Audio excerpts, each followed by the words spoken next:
Spare just 10 minutes of your time. I'll show you how my powerful AI agent can save you hours of content creation headaches. Stick around to see how easy it can be. Hi everyone, welcome back to my channel. My name is Lenny. If you saw the video in the beginning, then know that I was fully automated using an AI agent I built. So if you've ever felt overwhelmed by the constant pressure to create, post, and stay consistent on YouTube, then this video is for you. Today, I'm going to show you how you can automate your entire YouTube content creation process using an AI agent. So from writing scripts to generating video ideas, to thumbnails, and even posting, this tool does it all. If you're ready to save hours of work and supercharge your productivity, then stick around to the end of this tutorial. Let's get started and let's see how you can set this up in just a few clicks. Before I start, I want to walk you through my entire workflow so that you get a high-level understanding of the workflow before we go into the weeds. So the first part of my workflow is basically where I makes the script. Everything is done using AI. The second part of my flow is where I generate the video. The third part of my flow is where I check the status of the video because I want the video to be available before I can post. And you know now sometimes when you're working with AI, it will take you some time before the video is ready. So this is really a section to test to check if the video is ready. And then the last part of it is where I upload a video to YouTube.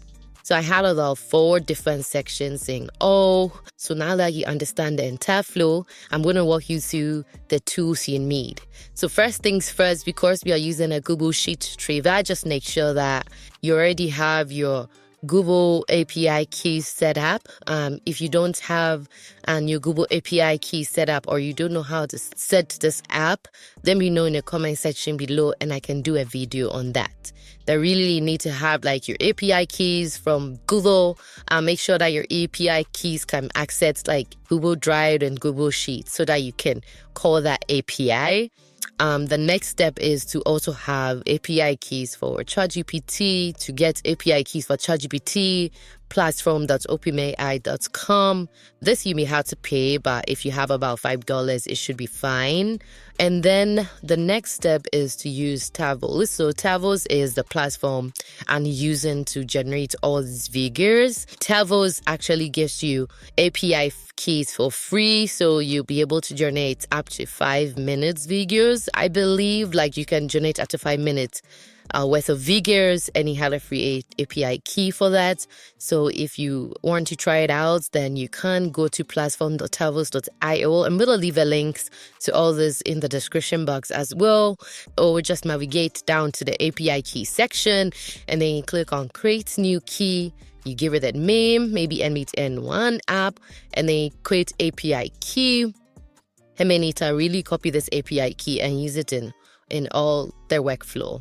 I'm gonna close that. You also need your API keys to give you access to YouTube because you want to be posting on YouTube. So you need to have access to YouTube as well. So those are the main things you need. Let's get started. I'm assuming that at this point you already have your API keys set up for all the platforms you need so we can get started. Okay, so for every application of every workflow, you need to have the trigger. What do you want to trigger the entire flow? So for this, because I already have a spreadsheet I've called YouTube post and I have like stuff inside already, I'm really gonna be using the Google Sheets trigger. And I just want it to get triggered anytime I update a row or anytime I add a load to my spreadsheet.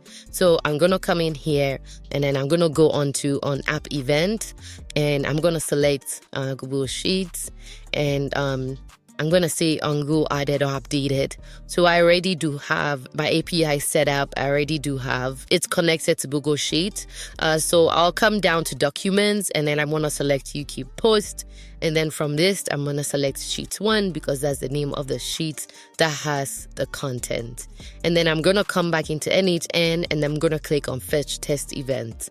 Okay, so as you can see, the topics are here. They've all been outputted nicely for me, and that is what I want. Always make sure that you're testing along the way so that you're able to debug if there's an issue. Okay, so moving on. So now that I have my trader set up, the next part of my tutorial is really where I'm trying to animate my script, animate my titles, all that good stuff. So let's go on. So this is what I'm going to do. So because this is a spreadsheet and maybe I've been rows to the spreadsheet, what I want to do is I just want to make sure that I'm taking the last updated row. So to do so, I'm going to click on the plus button and then I'm going to look for the code. I just want to put in a custom function to really just select the last item. And I'm going to be using this code I have highlighted here as well. So really what this code does is it's just going to select the latest item for me. I really you don't really need to know how to code, to be honest. You need to understand some of these technicalities, but you can actually generate this this code in ChatGPT. We'd go into ChatGPT and say I have a list of items in a spreadsheet. Can you just generate a code, a JavaScript code, for n8n to pick up the latest we have added? And that's really what I put in ChatGPT, and this is what I got. So what this does is that it gets everything in the sheet, and it gets you the last row, and then it outputs the last row for you. I'm going to take out bills today so that you understand what I mean. I'm going to take out today, and then the second one has, the first one does not have to be, the second one has to be. So when I come in here and I test this workflow, it's just going to give me the latest one, which is today.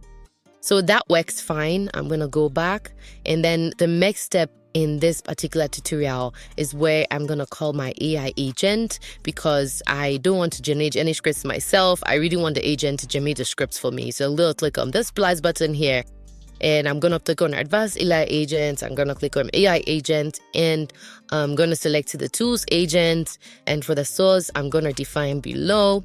And really, all I want to do is, I usually like to use the schema. So really, all I want to do in here is I just want to drag the topics in here. So that's gonna be my input. So I'm gonna drag the topics in here, mounting from my last as for output, which is from the code, because I want to get the latest thing.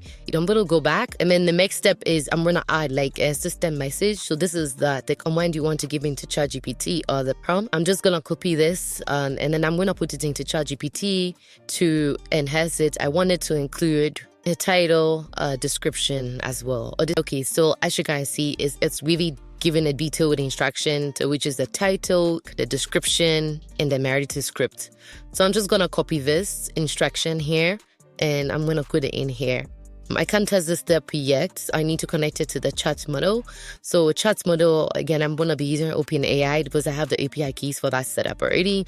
But I really say use DeepSeek. You can use any chat model you want. And then in terms of memory, I'm going to use the default memory, which is the Ringo's platform memory, which is the easiest to configure as well, just because you don't really need any credentials for that. In terms of the key, I'm going to use topics. As always, reference to this particular topic when you are running this agent.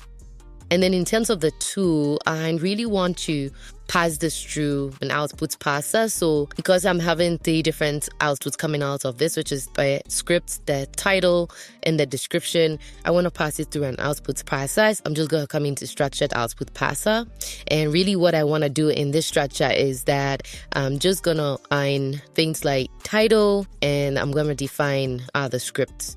And then I'm also going to define the description as well. Okay, so we have everything defined nicely for us. So if I should go back and man my agent, it should give me the results based on the I have defined. So let's test it. Okay, so as you can see, I have my title and I have the description, and then I have a script. Okay, so this is working fine. This is working just as you expect. If I have a schema, I have an output will say things. So that is really what we want. Okay, so moving on. So after to this point, we've been able to generate our script, and we've been able to get it output in the structure in which we want. So now that we have our script, we're going to input our script into Tables to be able to generate the video for us. So I'm going to come here, and then I'm going to select an HTTP request. And this request is really going to help me with pulling data from Tables to generate a video and do all that stuff. I'm going back into our HTTP request to, for instance, if I copy this code and I just put it into my import curl here, just need to put in your API key and also put in the repeater ID you want to use. Okay, so if I should import this, you'd see that filter being created for me. right? To enter like my script, my replica ID, as well as the API key. So I don't have a background URL. Background URL is really like the background you want the replica to be in. So I'm just gonna keep it as default, and also you can put a video name. For video name, maybe you could just really use the title as a video name, the title you generated earlier on, and the script, you could just drag in the script in here. And then the replica ID, you can just go copy the replica ID you want, and I'm just gonna test this step. As you can see, it shows that the video is being queued. Okay, so since this node is working, the next step for us is to come in here, and we really want to get the status of our video before we post it. So I'm going to click on this here. I'm going to have another HTTP request. So this HTTP request is really going to help with like getting the status of our video. So if you want to get a video, really this is the URL you need. All you need is the API key, and you need the video ID. So the video ID and the API key, and for the URL, you need this URL. Again, I can copy this code in here, and I'm just going to import curl. I'm going to put this code in here, and again, it's going to ask me for my API key as well as the video ID. So for the API key, I'm just going to use the API key from the earlier part of the tutorial. Then I'm going to come in here for the video ID. I'm just going to drag the video ID generated from the first step in here as well. So we have the video ID and everything. And sometimes you may get duplicates when you do the get request. So really, I'm just going to remove duplicates, because I'm just going to select and move items repeated within the current inputs. So that's just what I'm going to do. And then I'm going to select all fields. And I'm going to go back. And then the next step from me is I'm going to use an eval statement. So I don't want to proceed into the next step of the tutorial unless the video is ready. If it's ready, the status should be ready. If it's not ready, the status should be queued. So as you can see in this particular part of our plan, I'm going to drag the status in here. So really, we just want the status to be ready. So if it's ready, proceed to the next step. If it's not, just stay there. So since this is a string value, I'm just going to say ready. That's really all I want. Until if I should test the step, for instance, it's showing me that it's ready. So it's in the true branch. And then if it's false, I just want to go back and just keep checking if the status is ready or not. So I'm going to add on the false branch, I'm going to add a wait. So just really, it takes sometimes it will take you about 5 minutes. So I'm just going to say wait for 5 minutes. So now we have our video generated. I use the get /t, get all our videos. We know that status. Say the video have been generated, then really let's download the video, because in order to post it onto YouTube, just like if you want to post something from your Google Drive to YouTube, the first thing to download it onto your computer or download it somewhere and then upload. So we're gonna use an HTTP request here to sort of download the videos. To do so, this HTTP request, again, we're gonna use like a get.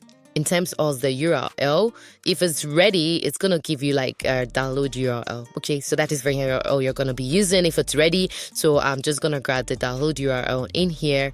Options, you just add a response. So it will only upload it if it's a binary file. Okay, so instead of being auto detect, I'm just going to force it to be a flash. And then the output, the name is data, which is default. You can change it, but make sure that if you change it here, then it needs that you want to change it in the other parts of the tutorial as well. So I'm going to test our flow up until this point. After having the flow and testing the step, as you can see, our video is ready to upload onto YouTube. You need it to be in the binary file format. So this is the binary data. And yeah, so we move on to our next step, which is really posted onto YouTube. So in order to post onto YouTube, we're going to be using the HTTP request. So you can use the YouTube node, but I'm going to be using the HTTP request. And again, this time around, instead of a get method, I'm going to use a post.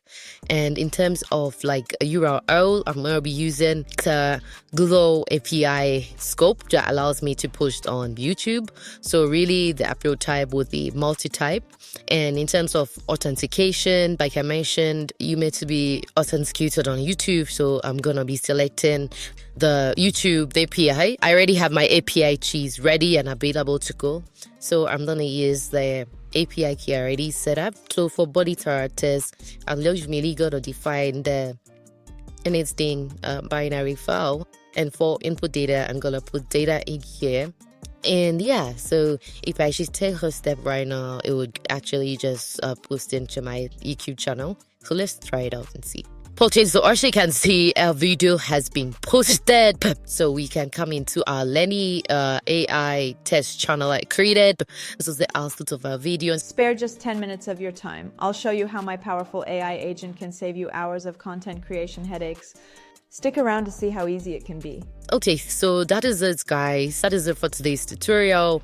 Let me know if you had any challenges with the workflow, any questions you may have, just drop them in the comment section below and I'll be happy to help you out. I'm gonna try and link the templates to this in the description box somewhere. But if you have any challenges, then do let me know in the comment section below and I'll be happy to help you. If you haven't watched my previous AI agent tutorial video, I'm gonna leave it on the screen here so that you can check it out. But for now, thank you for watching and I hope you loved it. Please like, subscribe, comment, all the good stuff. See you in the next video.